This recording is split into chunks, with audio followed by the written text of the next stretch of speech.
تو اس میں جو فقرہ ہے اظہار الجزا، کہ اپنے بے قراری کو ظاہر کریں. بے قراری کو ظاہر جو کیا جاتا ہے عزیزو اس مصیبت میں، مصیبت جتنا بڑا ہوگا اسی تناسب سے بے قراری کا اظہار کیا جائے گا. ٹھیک ہے نا.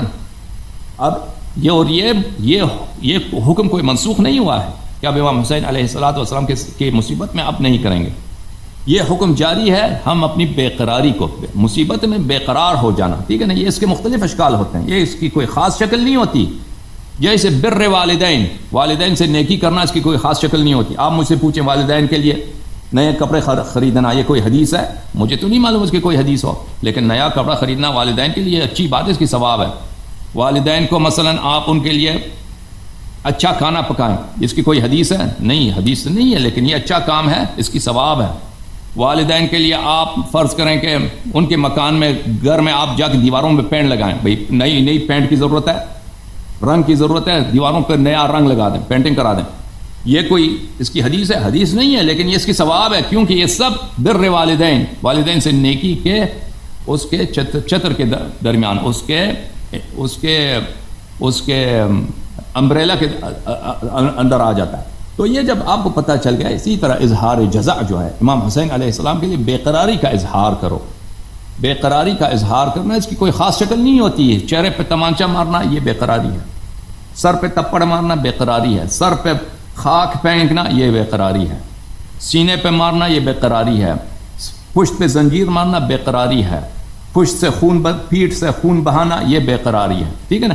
یہ سب بے قراری ہے اس مصیبت کے لیے، اس بہت عظیم مصیبت کے لیے جو نبی کریم صلی اللہ علیہ وآلہ وسلم کے آل پر، ان کے اہل بیت پر اسی امت نے، یہود نے نہیں کیا، نصارہ نے نہیں کیا، صحابہ نے اور تابعین نے مل کر اہل بیت طاہرین علیہ الصلوۃ والسلام پہ کیا ہے.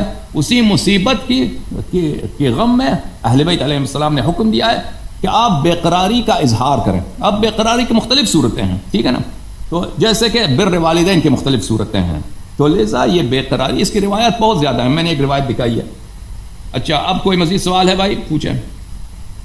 ہاں جی ٹھیک ہے. میرا دوسرا سوال یہ تھا لہرے صاحب، یہ جو مولا حسن رضی اللہ تعالیٰ عنہ کی جو صلح ہوئی تھی معاویہ بن سفیان سے، کیا یہ صلح کی جو شرائط ہیں حدیث کی کتابات میں درج کی گئی ہیں؟ مطلب محدثین نے یہ شرائط لی ہیں یا پھر یہ صرف خالی تاریخ کی کتابات کی حد تک ہی محدود رہ گئی ہیں؟ آپ مجھے بتائیں، میں ایک سوال آپ سے کروں. آپ لوگ یہ اشکال کرتے ہیں کہ شیعہ جو ہیں امام حسین علیہ السلام کے غم میں اپنے آپ کو مارتے ہیں، پیٹتے ہیں. آپ مجھے بتائیں، اگر ایک شخص ہے، اس کے ننھے بچے کو پیاسا ہے، اس کے لیے پانی مانگتا ہے، پانی نہیں دیتے، اس کا ذبح کر دیتے ہیں اس کے آنکھوں کے سامنے. اور اللہ کی لعنت ہے لوگوں کے اوپر. ہاں نہیں، وہ باپ کیسا روئے گا؟ آپ مجھے بتائیں. وہ ماں کیسے روئے گی؟ آپ مجھے بتائیں. وہ بیان نہیں کر سکتے، وہ غمزدہ سینیریو ہے. اگر وہ پیٹے اپنے آپ کو، آپ اس کو ملامت کریں گے؟ جی یہ تو بہت مطلب سنجیدگی کی بات ہے. بہت. اگر کوئی ماں اس کے بیٹے کو، ننھے بیٹے کو اس کے سامنے ذبح کرتے ہیں لوگ، وہ اپنے آپ کو پیٹے، سر پہ مارے، تو یہ کیا یہ عاطفہ، انسانی عواطف کی عکاسی کرتا ہے یا یہ غلط کام کر رہی ہے؟ نہیں، بالکل ان کے حد تک بالکل بات درست ہے وہ، کہ بھائی جب اپنے بیٹے کے لخت جگر کو جب اس طریقے سے کیا جا رہا تھا. جی ہاں، تو اہل بیت علیہ الصلوۃ والسلام کی محبت ہم پہ واجب ہے یا نہیں؟ یہ ایمان کی شرط ہے یا نہیں ہے؟ بالکل ایمان کا حصہ ہے.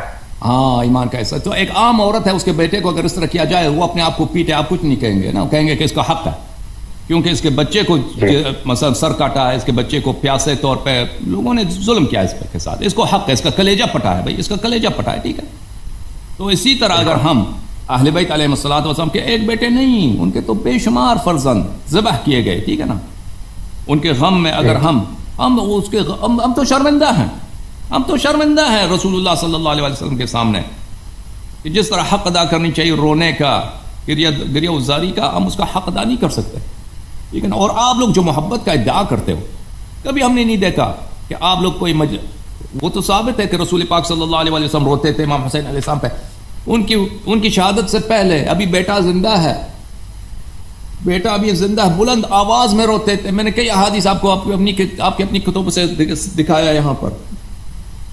جی میں اس بات کا قائل ہوں کہ بھائی غم حسین کے اندر تم نہیں لوگ نہیں، نہیں کرتے بھائی. میں کہہ رہا ہوں نا، نہیں نہیں، میں ذاتی اپنی ذاتی طور پر میں کہہ رہا ہوں کہ میں غم حسین میں رونا، ان کی یاد میں اپنے آپ کو مطلب دیکھو اگر رونا صحیح ہے، اس کا خائن ہوں، لیکن اگر رونا صحیح ہے، دیکھو اگر رونا صحیح ہے تو تپڑ مارنا بھی صحیح ہے اپنے آپ کو، چھاتی پہ تپڑ مارنا بھی صحیح ہے اگر رونا صحیح ہے.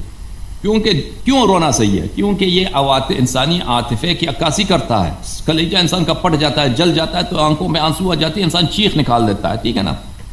اور جب مصیبت کے اگر آپ مصائب کو اچھی طرح سے اس کی تصویر کشی کر دیں، تصور کر لیں کہ اہل بیت علیہ السلام کے ساتھ کیا ہوا، تو پھر آپ کو اندازہ ہو جائے گا. شیعہ جو کرتے ہیں نا، سر پہ مارتے ہیں، سر پہ پیٹھ پہ زنجیر مار، یہ کم ہے واللہ، یہ بہت ہی کم ہے، یہ ناچیز ہے اس مصیبت کے سامنے. یا اللہ خدا حافظ آپ کا، بہت مہربانی پائی آپ یا علیمت، بہت مہربانی. یہ ناچیز ہے اس مصیبت کے سامنے، ٹھیک ہے نا. کیونکہ آپ لوگ محبت کے دعوے دار ہو، لیکن یہ جھوٹی محبت ہے، یہ جھوٹی محبت ہے کہ ہم رسول سے محبت کرتے ہیں، اہل بیت علیہ السلام سے محبت کرتے ہیں. محبت کا ایک امتحان یہی ہے کہ اہل بیت علیہ السلام پہ جو مصیبت نازل ہوئی ہے اس میں آپ کیا کرتے ہو. ہم تو نہیں دیکھتے کہ کوئی سنی عمری مولوی جو ہے کبھی روئے، ہم نے تو کبھی نہیں دیکھا کہ زار و قطار روئے، کبھی نہیں. حالانکہ رسول پاک صلی اللہ علیہ وسلم کی سنت ثابت ہے کہ زار و قطار روتے تھے، وہ مصیبت سے پہلے روتے تھے. اگر رسول پاک صلی اللہ علیہ وسلم کربلا میں ہوتے، امام حسین علیہ السلام کو اس حالت میں دیکھتے، تو مجھے نہیں معلوم کہ وہ کس طرح ان مصائب کا کس طرح وہ اس غم کا کس طرح اظہار کرتے.